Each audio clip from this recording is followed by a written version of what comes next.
রাতে আমাদের কাছে একটা খবর আসে, গতকাল রাতে প্রায় 12:30 নাগাদ রবিশ কুমার বলে একজন ব্যক্তি আমাদের গোলাবাড়ি থানায় আসেন খোঁজ করেন।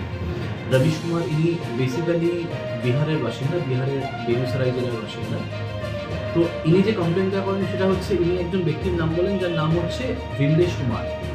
ইনি যেটা বলেন যে বিমলেশ কুমার কাজ দেওয়ার নাম করে বেগুসরাইয়ের 3 জন ব্যক্তিকে তাদেরকে এখানে নিয়ে এসছে, বেগুসরাই থেকে কলকাতায় নিয়ে এসছে। তাদের মধ্যে 2 জনকে হাওড়া স্টেশনের ওখানে বসিয়ে রেখে আরও একজনকে, যিনি এই কেসে ভিকটিম আছেন, তো তাকে কোথায় কাজ হবে সেটা দেখানোর নাম করে এই বিমলেশ কুমার তাকে নিয়ে যায় এবং নিয়ে যাওয়ার কিছুক্ষণ বাদে এই রবিশ কুমারের কাছ থেকে ফোন আসতে শুরু করে যে ভিকটিম আছে তাকে কিডন্যাপ করা হয়েছে এবং মুক্তিপণ হিসেবে মোট 1 লাখ টাকা দাবি করা হয়। 1 লাখ টাকা মুক্তিপণ হিসেবে দাবি করা হয়। রবিশ কুমারকে বলা হয় যে তুমি জোগাড় করো, কিংবা যে ভিকটিম আছে তার ফ্যামিলির কাছে জিনিসটা কোঅর্ডিনেট করে এই 1 লাখ টাকাটা জোগাড় করে দিতে হবে, নাহলে কিন্তু একে ছাড়া হবে। তো মোটামুটি 12:30 নাগাদ আমাদের কাছে প্রথম কমপ্লেন আসার সাথে সাথে আমাদের যারা অফিসাররা আছেন, সাব ইন্সপেক্টর প্রসেনজিৎ আছেন, সাব ইন্সপেক্টর পঙ্কজ আছেন, এরা ইমিডিয়েটলি যেটা করে 2টো ভাগে ডিভাইড হয়ে যায়। প্রথম ভাগ আমাদের এখানে যত সিসিটিভি আছে সেই সিসিটিভি ফুটেজগুলো চেক করতে করতে এগিয়ে যেতে থাকে, এবং দ্বিতীয় যেটা পঙ্কজ বললো সেটা হচ্ছে যে লাস্ট যে লোকেশন আছে সেই লোকেশন ধরে ভিকটিমকে ট্রেস করার চেষ্টা করে। তো বিভিন্নভাবে এইভাবে এগিয়ে গিয়ে ফাইনালি এরা পিয়ারলেস হসপিটাল যেখানে আছে, এটা হচ্ছে আন্ডার পঞ্চশায়র থানা, সেই পঞ্চশায়র থানার ওখানে গিয়ে পিয়ারলেস হসপিটালের আশপাশে যে বিভিন্ন লজ আছে সেই বিভিন্ন লজে এরা খোঁজ করতে থাকে, এবং ফাইনালি আমাদের টিম খোঁজ করতে করতে একটা পার্টিকুলার লজে রেজিস্টারে বিমলেশের নাম পায়। সেটা দেখে তারপর সেখানে গিয়ে রেড করা হয় এবং ভিকটিমকে রিকভার করা হয় এবং 4 জনকে অ্যারেস্ট করা হয়।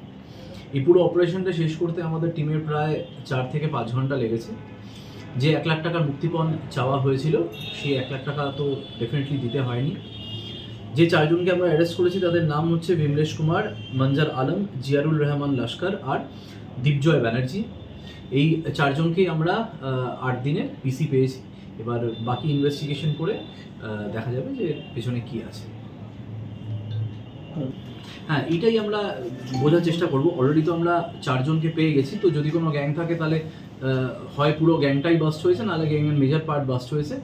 আমাদের যে পিসি পিরিয়ড আছে এই পিসি পিরিয়ডে আমরা বোঝার চেষ্টা করবো যে এই 4 জনই আছে নাকি ছাড়াও আর কেউ আছে। এতে কোনো কলকাতা পুলিশের কর্মী যুক্ত আছে কি? আগেন এটা একদমই ইনিশিয়াল স্টেজ অফ ইনভেস্টিগেশন আছে। এরা তো জাস্ট এলো, এবার জিজ্ঞাসাবাদ হবে, কে কী করে সেগুলো সব আস্তে আস্তে বলা যাবে, এখনই বলা সম্ভব নয়। এটা মেডিকেল যাওয়ার পথে এরা বলেছে আমরা নির্দোষ, আমাদেরকে ফাঁসানো হয়েছে, আমরা সব শেয়ারের ব্যবসায়ী। হ্যাঁ, এদেরকে একদম ফ্রম স্পট অ্যারেস্ট করা হয়েছে।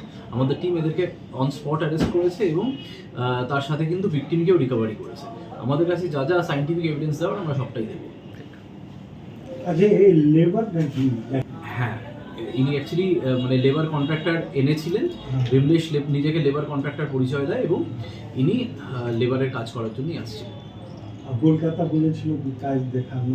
হ্যাঁ, কাজ দেখানোর জন্য বাকি 2 জনের থেকে আলাদা করে এনাকে ওখানে নিয়ে যাওয়া হয়।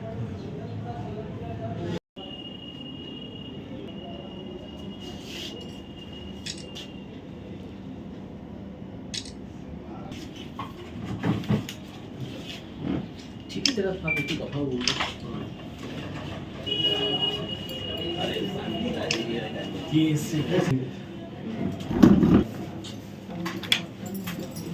একটু 5 মিনিট বসেন সবাই একটু। এই ভূগোল